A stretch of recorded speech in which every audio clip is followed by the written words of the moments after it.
Écrivain et psychologue français, Jacques Salomé a écrit que le plus beau cadeau que nous puissions faire à nos enfants n'est pas tant de les aimer que de leur apprendre à s'aimer.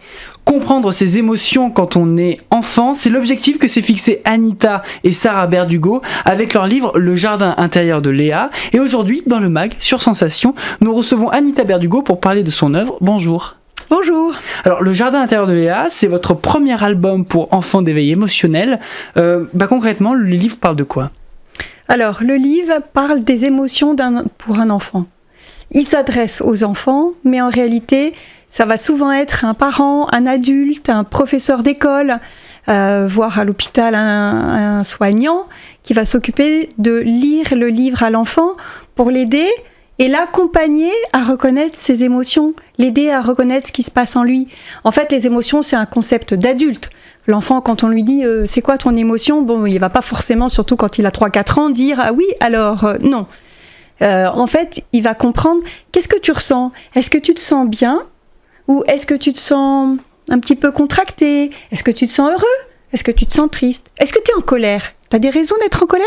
C'est quoi ta raison ? Donc en fait, si un adulte apprend à l'enfant tout de suite à reconnaître ce qui se passe en lui, petit à petit, il va devenir un adulte conscient de ce qui est bon et de ce qui est moins bon pour lui. C'était ça l'idée. Et l'histoire raconte une petite fille, Léa, qui se découvre finalement dans son enfance. L'idée de Léa, c'est un prénom universel. On a choisi une petite fille, en fait on aurait pu prendre un petit garçon, mais on a dessiné une petite fille qui a un peu la tête de Sarah et Inès, mes deux filles. Voilà, mais ça s'adresse en fait à tous les enfants du monde et à tous les parents du monde. Alors, on va revenir, avant de continuer sur le livre, sur votre parcours. Comment on en arrive à écrire un livre comme celui-là ? Alors, en sachant que votre fille, Sarah, est l'auteur, vous êtes illustratrice, finalement c'est une co-création. Comment on en arrive à travailler à deux sur ce livre-là ? Alors, l'idée de départ, en fait, était que on a voulu faire partager tout notre parcours qui nous a permis d'en arriver là. On a eu un parcours un peu chaotique, on a réalisé des choses pour lesquelles on avait l'impression que c'était bon pour nous et que c'était notre vie. Et puis petit à petit, un jour, on s'est aperçu que on faisait pas ce qui nous plaisait vraiment. Moi, j'étais dans une pharmacie, Sarah était dirigeante d'une start-up dans l'agroalimentaire, et petit à petit, on s'est aperçu que c'est pas ça qu'on avait envie de vivre. Moi, je me suis mise à apprendre l'acupuncture. C'est une façon différente de s'occuper de l'être humain, de modifier son énergie et de l'amener à du bien-être, mais autrement que par la chimie. Et puis, utiliser aussi les bols chantants tibétains qui provoquent des vibrations qui viennent là encore masser les organes, apaiser le corps et être plus à l'écoute de soi. Sarah, de son côté, a lâché l'agroalimentaire pour se tourner vers le coaching. Alors, il y a plein d'outils, la PNL, l'hypnose, la communication non violente, la biodensa, la danse-thérapie. Et toutes les deux, on s'est mis à être beaucoup plus épanouies, beaucoup plus sereines, beaucoup plus tranquilles. Et ça a été le déclic ? Et ça a été le déclic. On s'est dit, maintenant, on va faire partager tout ce qu'on sait, tout ce qu'on a appris. Alors, je parlais de co-création.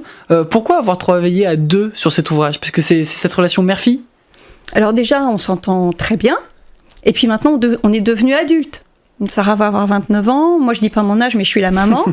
Et en fait, du coup, on n'a plus des relations mère-fille, enfin mère-enfant, mais adultes, et on est des grandes amies. C'est pareil avec mes autres enfants qui sont aussi tous adultes, et on peut avoir des relations d'amitié quand les enfants ont grandi.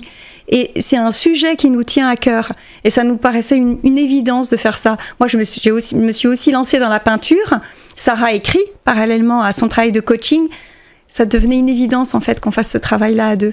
Et vos compétences et votre analyse de vie, ça vous a permis un peu de vous compléter l'un l'autre ? Oui, c'est ça. Quelles difficultés on rencontre quand on coécrit, quand on co-crée une œuvre ? L'idée, c'est d'arriver déjà à se mettre d'accord. Après tout, on n'est pas forcément toujours d'accord à 100% à la fois sur le texte, sur les images, donc c'est très bien. On en discute, on s'adapte, on s'écoute, on travaille ensemble. Et après, l'idée, c'est de se faire connaître. Parce que c'est pas tout ça. Mais si on fait ça, c'est pas pour que ça reste juste en famille et pour les amis. L'idée, c'est d'arriver à mobiliser la planète entière, en fait, pour qu'elle s'intéresse à notre projet. Et pour la mobiliser, vous avez fait appel aux intéressés à travers un crowdfunding, ce qu'on appelle aussi un financement participatif. Grâce à cette méthode, vous avez validé votre objectif de récolte de fonds à hauteur de 226%. Vous attendiez à un tel engouement ? On espérait. Alors, dire qu'on s'y attendait, je ne sais pas, mais on avait beaucoup d'espoir. On a essayé de remuer un peu ciel et terre. Mais l'idée, effectivement, c'était que les gens participent à notre projet directement. Alors que quand on passe par le biais d'un éditeur, on se fait connaître d'une autre façon. Là, l'idée, c'était « ça vous plaît ? Dites-le nous, aidez-nous à proposer ce projet, aidez-nous à ce qu'il prenne vie ». Donc les lecteurs au centre un peu de ce projet aussi, c'est ce que vous vouliez absolument éviter en ne prenant pas un éditeur. Pas éviter, parce que c'est un grand mot, mais on avait envie d'une mobilisation. Comme de la même façon que les gens prennent conscience qu'il faut changer la planète, on avait envie que tous ces gens-là nous aident, parce que c'était aussi leurs idées. Expliquez-moi comment un enfant peut savoir maîtriser ses émotions ou en prendre conscience. Alors, déjà, quand l'enfant ne s'écoute pas, il maîtrise rien du tout et en fait, il comprend pas ce qui se passe. Il est surpris lui-même de découvrir que parfois il se met en colère ou parfois il est triste, il sait pas pourquoi. Alors que quand on l'aide et qu'on lui dit voilà, ferme les yeux, regarde ce qui se passe chez toi. Est-ce que tu te sens ouvert, rempli ? Est-ce que tu te sens tout petit ? Est-ce que tu te sens triste ? Quand on l'aide au début, il va se poser la question, mais petit à petit, ça va devenir chez lui une habitude, comme chez les adultes. Je me lève le matin, comment je me sens ? Souvent, les adultes, ils se lèvent le matin, ils se demandent pas comment ils se sentent, ils regardent la pendule. Alors là, top départ, c'est parti, chrono jusqu'à ce soir. Non, d'abord, je me lève, j'écoute ce qui se passe en moi. Si c'est bon pour moi, alors c'est bien. Ça va être une bonne journée et je vais vivre exactement ce qui me correspond. Si je me sens pas très bien, pourquoi ? Est-ce que j'ai vécu quelque chose qui n'allait pas bien les jours derniers ? Dans ces cas-là, je vais essayer de remettre les pendules à l'heure pour que ça aille mieux pour moi. Ou alors, est-ce que c'est pas ça ? Et est-ce qu'il ne faut pas que je me pose la question, est-ce que finalement, j'ai pas autre chose à vivre quelque part ? Donc voilà, c'est pour ça qu'on accompagne l'enfant. Et petit à petit, une fois qu'on a compris ce qui se passe en soi, ça prend plus des formes juste incroyables. La tension baisse. C'est pas qu'on maîtrise, mais c'est qu'on comprend ce qui se passe. Et quand on comprend, on peut adapter notre comportement. C'est plus ça.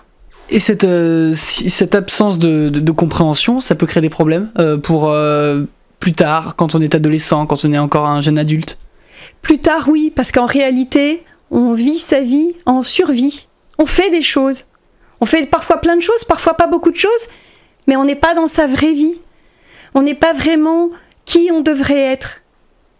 Donc oui, ça pose un problème, un blocage. Et tout cela peut se régler grâce à quoi ? La communication avec l'enfant, une communication bienveillante. Active, en étant vraiment à l'écoute, en proposant à l'enfant d'exprimer ses sensations, d'exprimer ses besoins, d'exprimer ses envies, d'exprimer quand il est bien et quand il n'est pas bien, quand c'est bon pour lui ou quand c'est pas bon pour lui.